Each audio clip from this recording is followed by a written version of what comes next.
आज का ये एपिसोड शुरू करने से पहले एक छोटी सी बात। क्या आप भी अपना पॉडकास्ट बनाने की सोच रहे हैं? तो एंकर ट्राई कीजिए। ये पॉडकास्ट बनाने का सबसे आसान तरीका है। नंबर 1, ये फ्री है। नंबर 2, इसमें कई सारे ऐसे टूल्स हैं जो आपको अपने फोन और कंप्यूटर पर रिकॉर्ड और एडिट करने की फैसिलिटी देते हैं। नंबर 3, आप अपने पॉडकास्ट को डिस्ट्रीब्यूट भी कर सकते हैं, जिससे इसे स्पॉटिफाई और दूसरे प्लेटफॉर्म पर सुना जा सके। तो डाउनलोड कीजिए फ्री एंकर ऐप या विजिट कीजिए anchor.fm पर अपना पॉडकास्ट स्टार्ट करने के लिए। ये तो थी एक छोटी सी जानकारी, और अब शुरू करते हैं एपिसोड का सिलसिला।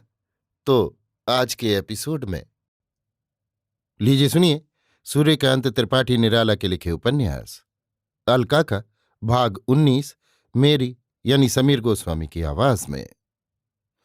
डिप्टी कमिश्नर साहब प्रभाकर को मोटर पर लेकर बाहर चले गए। एक खुले मैदान में मोटर खड़ी कर दी और नवाबी के समय के एक जीर्ण प्रासाद के पाद पीठ पर बैठकर बातचीत करते हुए अपने उद्देश्य की पूर्ति में लगे। कुछ दिनों से लखनऊ में प्रभाकर का नाम है। साधारण श्रेणी के लोग उसे ईश्वर की तरह मानते हैं। कुलियों में शिक्षा संगठन आदि उसने जारी कर दिया है। इसलिए दो एक फर्म के मालिकों ने उसके खिलाफ दरख्वास्तें दी हैं कि वो उनके खिलाफ कुलियों को उभाड़ा करता है। ज्ञान प्रकाश जी ये सब दबाने के प्रयत्न में हैं। आप व्यर्थ अपनी जिंदगी बर्बाद कर रहे हैं। आपको बहुत अच्छी नौकरी मिल सकती है अगर मैं सिफारिश कर दूं, और मैं कर दूंगा। आप सिर्फ अपनी तरक्की के रास्ते आ जाइए। इतने आग्रह से डिप्टी कमिश्नर साहब को अपनाते हुए देखकर प्रभाकर के होठों पर मुस्कुराहट आ गई, पर धीरे धीरे गंभीर हो गया। एक लंबी सांस छोड़ी, फिर नजर उठाकर कोई दबाव न डालने वाली गांधार मध्यम पंचम आदि स्वरों के आरोह अवरोह से रहित बिल्कुल बराबर आवाज में कहा, अच्छी नौकरी मिलने पर भी तरक्की का तो कोई भी कारण मुझे नहीं देख पड़ता। क्यों? आंखें स्फारित साश्चर्य कमिश्नर साहब ने पूछा। उनके मुख की रेखाओं पर चांदनी पड़ रही थी, जैसे कुछ सोचकर अपनी सदा की सुकुमार हंसी हंस रही हो। कठोर मनोभाव वाले की बिगड़ी हुई सूरत अपने कोमल प्रकाश से दूसरों को प्रत्यक्ष करा रही हो। प्रभाकर ने कमिश्नर साहब के मुख की ओर नहीं देखा, केवल उनकी आवाज तौल रहा था। कहा, नौकरी से जो रुपए मिलते हैं वे अंक में जितने ज्यादा होते हैं, देश के आर्थिक विचार से वे दशमिक बिंदु से उतने ही इधर होते हैं। ऐसा अद्भुत आर्थिक विचार आज तक कमिश्नर साहब ने ना सुना था। प्रभाकर का मतलब वो कुछ भी न समझ सके। आश्चर्य की बढ़ी हुई मात्रा में एक यथार्थ जिज्ञासु की तरह पूछा, किस तरह? ये तो बहुत साधारण विचार है। प्रभाकर बोले, मुझे जो अर्थ मिलता है उसकी आमदनी का कारण भी मैं देख लूं। मेरा फर्ज है। देश की समष्टि रूप आमदनी का हिसाब एक से लगाइए। आप जानते हैं ये संख्या उसी दिन दूसरे के साथ गई जिस दिन देश दूसरे के हाथ गया। इस एक की प्राप्ति जब तक नहीं होती तब तक आमदनी वाला रुख भी एक से उधर नहीं हो सकता। देश को अपने हाथ रखने वालों ने सन्यास नहीं लिया। सन्यास वास्तव में देश वालों के साथ है, जो दिया हुआ पाते हैं। दान भी कैसा कि देश के सन्यासियों को पुष्ट दर पुष्ट उसका ब्याज भी देना पड़ता है। बात यह कि देश की आमदनी से देश का खर्च नहीं चलता। इसलिए यहाँ के एक को हाथ में रखने वाले एक की सहायता से 2, 3, 4 करते हुए संपत्ति बढ़ाकर माल तैयार कर बेचकर मुनाफा लेकर भी तुष्ट नहीं होते। वही मुनाफा देश की रक्षा के लिए कर्ज देकर अचल रुपए से चल ब्याज भी वसूल करते हैं। अब शायद आप समझ गए कि किस तरह देश की आमदनी दशमिक बिंदु से इधर है। एक बात और कहूं, जब पाट बेचने वाला देश पाटांबर पहनेगा तब आमदनी निस्संदेह दाहिनी तरफ बढ़ेगी, और वैसे पाटांबर पहनकर पूजा अर्चा करने पर इष्टदेव भी भक्तों को बेवकूफ ही समझते हैं। जब तहसील रुपयों में बांध दी गई और पैदा हुई रकम में बराबर घट बढ़ लगी रही, बल्कि पैदावार घटती ही रही, और बाजार तत्काल रुपयों में लगान देने वाले किसानों के हाथ न रहा, तब समझ लेना आसान है कि आमदनी वाला किस तरफ का पलड़ा उठा हुआ है। डिप्टी कमिश्नर साहब निर्वात मरुस्थल की तरह स्तब्ध निस्तृण तरु शिलाखंड जैसे शून्य मन बैठे रहे। जैसा ज्ञान उनकी अंतःक्रियाओं में पैदा हुआ, हृदय ने वैसी ही सलाह भी दी। तुम सरकारी अफसर हो, तुम्हें अपना ही धर्म पालन करना चाहिए। तुम सरकार का नमक खाते हो। प्रभाकर के निकट इन विचारों को दूसरा ही रूप मिलता। नमक वाली उसकी व्याख्या सुनने लायक होती, पर कमिश्नर साहब के मनोभाव उन्हीं तक परिमित रहे।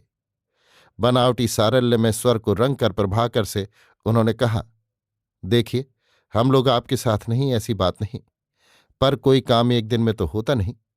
अभी कई सदियां हमें दूसरे देश वालों के मुकाबले सर उठाने में लग जाएंगी। तब तक ना आप रहेंगे ना हम। अगर कुछ भी सुख देश की स्वतंत्रता का न भोग पाए तो हाथ पैर मारना वाहियात ही तो हुआ। प्रभाकर फिर मुस्कुराया, कहा, आप बुजुर्ग हैं, मैं आपको उपदेश देने वाली नीयत से तो कुछ कह नहीं रहा, केवल अपने विचार आपसे जाहिर कर रहा हूं। जब हम अपने सामने और अपने ही लिए भोग सुख प्राप्त करना चाहते हैं, तब स्वार्थ की ही वो बढ़ी हुई मात्रा है। देश के लिए ऐसा विचार समीचीन कदापि नहीं। भोग कोई भी करे, हमें कार्य करना चाहिए। सुख और पूरी स्वतंत्रता वाला सुख हमें कार्य में अवश्य प्राप्त होगा, ऐसा मनोवैज्ञानिक नियम है। जब विशद भावों की जलराशि पीछे से ढकेलती है, तब स्वच्छ तोय तरंगों की गति में भी मुक्ति का आनंद है, चाहे वो समुद्र से ना भी मिले या उसके कुछ सीकर ग्रीष्म से तपकर शून्य में लीन हो जाएं। इसी सरिता की तरह जीवन की ठीक ठीक प्रगति में मुक्ति का चिदानंद प्राप्त होता रहता है। आप देखेंगे, संसार में अणु अणु इसी मुक्ति की ओर अग्रसर है। यही सृष्टि का अंतरतम रहस्य भी है। फूल कितना कोमल होता है, पर वो काठ की काया के भीतर से निकलता, कितना अंधेरा पार कर वो प्रकाश के लोक में क्षण भर को हंसकर मुक्त होने के लिए आता है। इसी प्रकार मुक्ति के यज्ञ में भी मनुष्य अपना मंत्र पढ़कर भाग लेकर ही रहता है। यही उसका चिरंतन रहस्य है। एक बार इधर उधर चल दृष्टि कमिश्नर साहब ने देखा, फिर मुस्कुराते हुए कहा, आप दिल के सच्चे हैं। मैं आपको समझाता हूं। जिन लोगों को वकालत और दूसरे दूसरे पेशों से नाम मिल चुका है, वे चाहते हैं लोगों को अपने हाथ की पुतली बना रखें और इस तरह सरकार पर रौब जमाएं। आप उनकी वर्गलाने वाली बातों में न आइए। ये देखिए कि वे क्या क्या कर चुके हैं और अब क्या क्या कहते हैं। बस आपकी आंख खुल जाएगी। जब काफी रुपया हो जाता है, तब मामूली लोगों को उभाड़कर बगैर दूर तक समझे और समझाए हुए एक नई राह निकालकर, जिस पर कि एक कदम उठाना भी मुश्किल हो, लोग लोगों की आंखों के तारे बनना चाहते हैं और साहबों के बराबर चलना। अगर आपको उन्हीं का रास्ता पसंद है तो आप उनकी पहली राह से होकर गुजर जाइए। मैं तो ऐसा ही कहूंगा। आप दुरुस्त फरमाते हैं। कोई नेता ऐसा नहीं जिसके पीछे पूंछ में नाम की बला गोबर की तरह न लगी हो, पर मैं उनके उतने ही त्याग को देखता हूं जितना उन्होंने देश के लिए किया है। उनके अलावा इस देश के तथा दूसरे देश के सच्चे आदमियों को भी मैं अपना आदर्श समझता हूं। एक सच्चा आदमी संसार भर के लिए आदर्श है। फिर मैं कहता हूं, आदर्श को देखने से पेट नहीं भरता। सरकार ने पेट वाली जो मार हिंदुस्तान को दी है, अभी सदियों तक लोग पेट पकड़े रहेंगे। अगर आप उन्हीं के भरोसे पर पेट पालते रहे तो ये कौन सी बड़ी बात हुई, बल्कि खुद कुछ पैदा कर उनकी झोली में डाल सकें तो आपका ये काम बेहतर होगा। प्रभाकर चुप हो गया। सोचा, किसानों के साथ त्यागियों के सहयोग से ज्ञान और अर्थ का सहयोग होता है और इसी तरह देश की उभय प्रकार की दशा सुधर सकती है। यद्यपि अभी किसानों में कड़े पैर खड़े होने की हिम्मत नहीं हुई, न देश में त्यागियों का इधर रुख हुआ है, पर ये सब इनसे कहने से फल क्या। ये अपने भाव की वो सूखी लकड़ी है जो दूसरी तरफ झुक नहीं सकते या झुकाने पर टूट जाएंगे। प्रभाकर को चुपचाप देखकर कमिश्नर साहब ने सोचा कि बात चोट कर गई। रंग और गहरा कर देने के विचार से कहा, चलिए आज हमारे यहां भोजन कर लीजिए। रास्ते में कमिश्नर साहब बोले नहीं। सोचा, चारे पर आई हुई मछली बातचीत से भड़क कर निकल जाएगी, इसलिए उपदेश की बंसी पकड़े हुए एक टक चारा खाती हुई मछली पर ध्यान लगा रखा। नहीं समझे कि कभी कांटे में न फंसने वाली बगल से छोटी मछली के चारा खाने के कारण तरेरा हिल रहा है। अपनी अपनी मौन कल्पना के भीतर दोनों अपने अपने लक्ष्य की ओर बढ़ रहे थे। अलका सामने वाले कमरे में बैठी तस्वीरों की एक किताब लिए हुए उलट उलट कर अपनी पसंद के चित्र देख रही थी। इसी समय कमिश्नर साहब बंगले में पहुंचे और बैठक में प्रभाकर को बैठने के लिए कहकर खुद कुछ देर के लिए भीतर गए। बड़े गौर से अलका ने प्रभाकर को देखा। उसे जान पड़ा आज लड़ाई में कमिश्नर साहब की विजय हुई, क्योंकि प्रभाकर के मुख की प्रभा क्षीण थी। लखनऊ के राजनीतिक आकाश में इधर 6 महीने से प्रभाकर खूब तप रहा है और वो गर्मी कर्मचारियों को असह्य है, ये खबर अलका को मालूम थी। प्रभाकर को अच्छी नौकरी में बांध लेने की उद्भावना सविचार ज्ञान प्रकाश को स्नेहशंकर से मिली थी। अलका अपने पिता से ये सलाह देने के कारण नाराज हो गई थी। तब गूढ़ मर्म वेत्ता पिता ने कहा था, जो गिरना नहीं चाहता उसे कोई गिरा नहीं सकता, बल्कि गिराने के प्रयत्न से उसे और बल देना होता है। प्रभाकर को उपदेश दिए बिना अलका से न रहा गया, पर बिना बातचीत के कुछ कैसे कहे। प्रभाकर सर झुकाए हुए चुपचाप बैठा था। अलका अधीर होकर स्वगत कहने लगी, पिंजड़े में रहना बड़ा अच्छा, चारा आप मिलता है, बेचारा तोता बाजू फटकारने की मेहनत से बच जाता है। कहकर ग्रीवा भंगिमा कर विषम आंखों से देखकर कुछ द्रुत दूसरे कमरे में चली गई। प्रभाकर को मतलब समझते हुए देर न लगी। इस युवती कुमारी के प्रति उसकी दृष्टि सम्मान के भाव में झुक गई। यद्यपि तब भी वो प्रभाकर ही था। इसी समय कमिश्नर साहब भी आए। अलका न थी। एक बार इधर उधर देखकर बैठ गए। सामने की गोल मेज पर प्रभाकर के लिए भोजन का प्रबंध किया जाने लगा। प्रभाकर भोजन कर रहा था। कमिश्नर साहब एक दृष्टि अद्भुत मनुष्य को सकौतुक देख रहे थे और उसे फांस लाने के सुख में लीन थे। आप ग्रेजुएट अवश्य होंगे? कमिश्नर साहब ने पूछा। जी हाँ, प्रभाकर ने उत्तर दिया। माफ कीजिएगा, आपके नाम के साथ संवाद पत्रों में आपकी डिग्री नहीं छपती, इसलिए पूछा। प्रभाकर कुछ न बोला। इस पर कोई प्रश्नोत्तर हो भी नहीं सकते थे। प्रभाकर सोच रहा था, अब बहुत जल्द जेल खाने की नौबत आ रही है।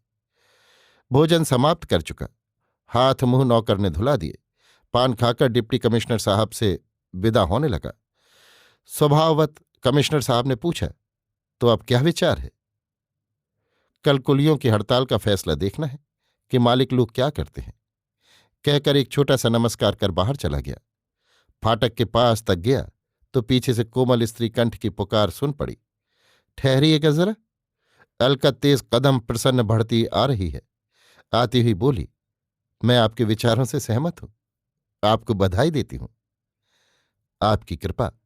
कहकर सविनय सर झुकाकर प्रभाकर बढ़ने को हुआ कि अलका ने उत्कंठा से कहा, आप स्नेह भवन एवट रोड अवश्य आइएगा।